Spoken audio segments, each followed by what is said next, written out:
They want to tell us today, we are not patrolling Runda, we are patrolling Keleleshwa. So what you do? Runda waumie. Sasa mimi nilishikangwa kivyangu. Nilikuwa tu Mamlaka road. Officers managed to arrest 7 suspects and making a massive recovery of 8 firearms. At the early 2001 up to 2004, police in Nairobi were battling to contain a rising number of criminal cases, which included rape, murders, and extreme robberies.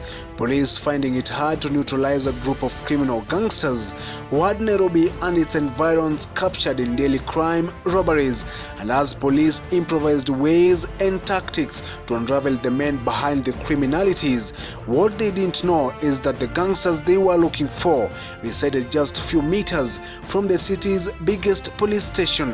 It was until 2003 when the police finally found the breakthrough, and to the shock of the country, the group of criminal gangsters that had from the late 90s and early 2000s terrorized Kenya's capital city were students from the country's biggest university, and as elite police units struggled to hunt for gangsters, what they didn't know is that the university Mamlaka B hostels is where the hammery and all robberies and murders were planned and executed.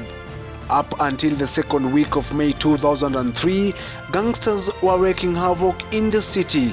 Harrison Wafula, a former army major general, had been shot 3 times in the head as he made his way home in Gay Estate.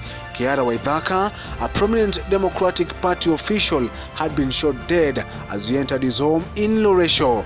Around the same time, 2 foreign tourists had been shot and killed. And as the parents slept easy at home, proud of their hard-working sons in the famed university, they were unaware that their sons were part of a notorious gang that terrorized Nairobi residents, living and operating right under the nose of everyone. This is the story of the famous Mamlaka gang, born and bred in the Mamlaka B Hall of the University of Nairobi's main campus.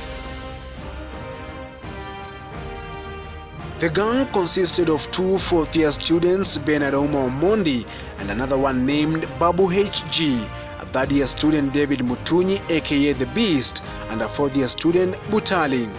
The remaining members were not students. George Mungai aka Brown sold mobile phones at an exhibition stall in the city. Gordon Onyango aka Iron lived in Nairobi's Eastlands area, and Victor Mulinge Mwendwa aka Mengus was an employee of the Tana River Development Authority. For 3 years, the gang evaded police dragnet, terrorizing city residents, and eventually their crimes stretched past Nairobi.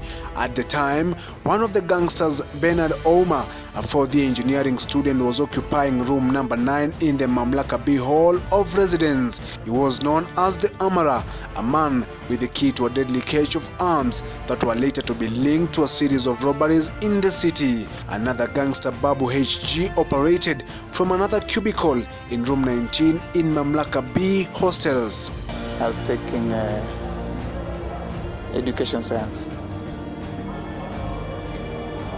But unfortunately, because of the peer pressure and because of the life calamities, we had to indulge in some acts that actually led me to got involved in some of the robbery activities. The education facilities, nobody can realize that anything is taking place there. What happens is that such things are assumed. Away from the public eyes, police had been trailing the university students they thought might be involved in the crimes. Days after a crime was conducted, they spotted a car they had been trailing make its way to Mamlaka Road.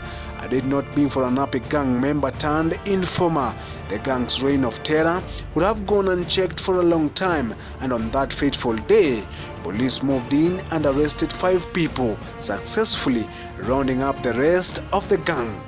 We had somebody whom we were actually working with in our gang. Let me call it a gang. So this guy, we demoted him because of his other behaviors. He could not cooperate well. So after we demoted him, he realized we have gone somewhere and we have successfully persevered into the game. So what he did is actually to give an alignment to the police. On May 16, 2003, undercover detectives made their way to the hostels. They knocked on room number 9, where Bernard Ouma resided, but the door was locked. That night, the flying squad officers were on standby. Ouma, however, did not return to the hostels, but tried to make arrangements for the firearms in his room to be transferred to room 19, where another gangster, Babu HG, resided.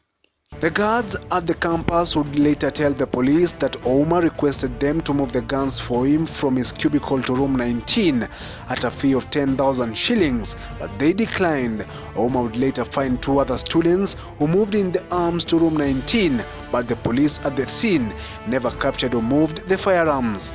The police raid in Mamlaka B Hall hostels in the University of Nairobi would mark an end of daily criminal robberies in Nairobi City, and once they struck into the Mamlaka B Hall compounds, nobody escaped. Sasa mtu kama mimi nimetake 9 years hapo.